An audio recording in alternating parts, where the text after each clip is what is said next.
In this short video, I want to talk about the distinction between linear versus an integrated report style of writing. I think when most of my colleagues, including myself, were in graduate school and we learned how to do assessment, we took a class like in cognitive assessment and we learned how to write up those results. And then we learned how to write up academic assessment results when we took that class. And then we took a class in social emotional assessment and when we learned to write up those results. So, in practice, what has happened is many of us have stuck with that very linear style, test by test style of report writing. I want to talk about the importance of using a more integrated report writing style. This is a linear style of report writing where we talk about demographics, the child's age, their gender, their sex, their school that they're in, and so on. We do reason for referral, background information. But then a test by test type of linear style of report writing is we'll have like an IQ measure or a cognitive abilities test. We'll administer that and we write it up and we talk about what those results indicate. Then we give an achievement test and talk about what those indicate. Then we have tests of social emotional functioning, and then we have summary and recommendations. This is an example of the WACE 5, which recently just came out. And this is a report that is generated by the software. And you'll have the domain scores like verbal comprehension, and then you'll have the various subtests that make up that domain. And then you'll get the scaled scores, percentile ranks, and standard error measurement, and so on and so on. So these are all the tests. These are the composite scores, and then some supplemental ancillary types of measures that you can get. And then sometimes, there are scores that you are generated by the computer that are interesting and they're important for us as practitioners, as psychologists, but they're not always appropriate to report to parents and teachers.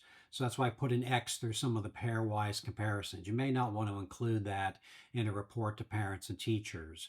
So anyway, there's lots of scores that are generated. The question is what to do with them. Just to take these and cut and paste and put them into a report. That's one way to do it. But rather than reporting all the subtest scores from one battery of a test all at once, the subtests can be classified based on the neurocognitive processes that they're designed to measure and then reported in those neurocognitive areas. That's what the PsychWriterPro does. We use cross-battery assessment to group all tests that are designed to measure the same neurocognitive construct together, and that helps to aid in clinical interpretation.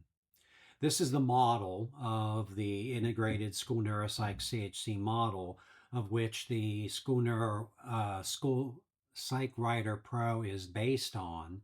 And we've talked about this in another brief video, so I'm not going to go over it too much. But I'll show you how we can take like the WACE 5 scores and reclassify them according to this model. First, this is the organization of the test results section. We've got classroom observations, basic sensory motor functions. The cognitive processes can be broken down into visual spatial, auditory phonological, learning and memory, executive functions, and then you've got facilitators and inhibitors. We've got attention, working memory, and processing speed. We've got the full scale scores and index scores from IQ measures. We've got acquired knowledge broken out into acculturation knowledge, which is your encyclopedic information, what you have at your fingertips, language abilities, reading, writing, and math. And then we have social emotional functioning and adaptive behavior. So all of in the model, the broad classifications I just referred to can be further subdivided into what I refer to as second order classifications, and many of the second order classifications can be even further subdivided into what I refer to as third order classifications. Here's an example. Coding and symbol search can tangentially, they really show up in another area, but you can also look at them to see how well the child was able to do visual scanning and tracking. So that would be under the broad classification of basic sensory motor function skills. And then you've got the second order classification of visual scanning and tracking. And a third order classification is an indirect measure of visual scanning and tracking. Now, let's take a look at block design. Block design, with its two subscores, falls under the second order, the broad classification of cognitive processes, visual spatial. The second order classification is visual spatial perception. And then the third order classification is visual motor constructions, because that's what we're really tapping into.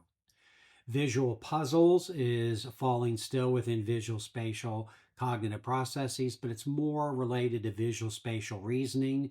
And it's also then further classified as to recognizing spatial configurations. And then on the WACE 5, you get these process scores like block design, dimension errors, and rotation errors. I put those under a second order classification called qualitative behaviors for visual spatial processes. Auditory processing is not measured on the WACE 5. So we then go to the next section, learning and memory. We have digit span with digit forward. And we also have a test called running digits. They're all immediate verbal memory types of tasks. And the third order classification would be number recall. There are some qualitative behaviors that we can take a look at. So, example, you can actually look at the longest digits that the individual was able to produce forward and the longest running digits. I classify that into a second order classification called qualitative behaviors for verbal memory. Under executive functions, we have similarities, which I consider to be a concept recognition and generation type of test. Specifically, the third order classification is concept generation. Set relations and matrix reasoning I put under problem solving, fluid reasoning, and planning. And more specifically, the third order classifications would be visual deductive and inductive reasoning. Figure weights I still keep under executive functions, but I put that under the third order classification of quantitative reasoning.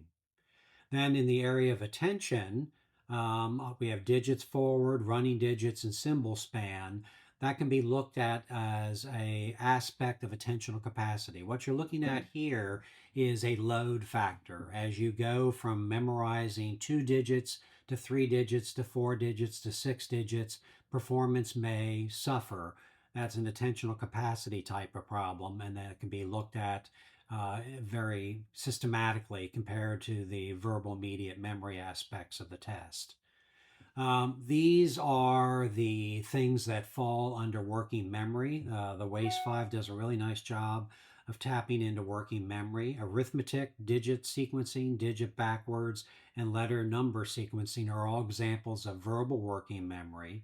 Spatial addition and symbol span are examples of visual working memory.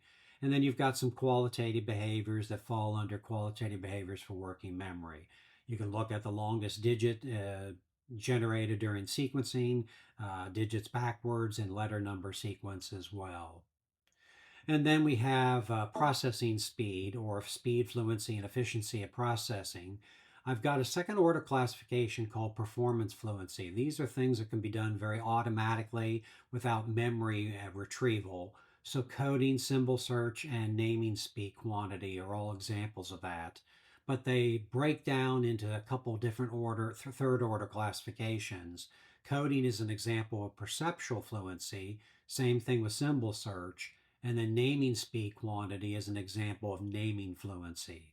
And then you get 3 different qualitative behaviors that you can look at in addition to the actual scores. In terms of general intellectual functioning, this is where I put the primary composites of the WACE 5 and the ancillary composites as well. There's a slew of those.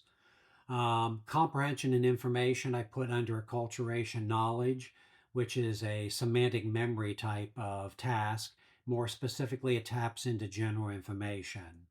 Vocabulary falls under language abilities, specifically oral expression, and even more specifically, vocabulary knowledge and oral expression. So the integrated aspect of report writing, reporting cross-battery test results, which are all designed to measure the same psychological or neurocognitive process in the same section, it really does make it easier to interpret the data rather than reporting the results test by test. For example, if you're dealing with the area of attention and you have in the background information, you've interviewed the parents and they say the child has a lot of trouble paying attention. Then you give a sample of behavior, maybe the NPCC, which is the Neuropsychological Processing Concerns Checklist. Both parents and teachers say, yes, there's problems with attention. You give an actual sample, like pair cancellations from the WJ cog. It shows that selective and sustained attention are problematic. By lumping all those things together under the broad area of attention, you can make a parallel between what the presenting concerns are to the current samples of behavior and then make some recommendations to remediate that. There are also multiple tests that are designed to measure the ability to recognize spatial configurations. This is an example of that. The Batteria has a test that's designed to do that. The DOS2 has a test that's designed to do that. The KBC2, the LIDER, the test of visual perceptual skills. So if you're doing cross-battery assessment, you can put all of those things together and interpret it in one fell swoop because they're all designed to measure the same basic neuropsychological construct.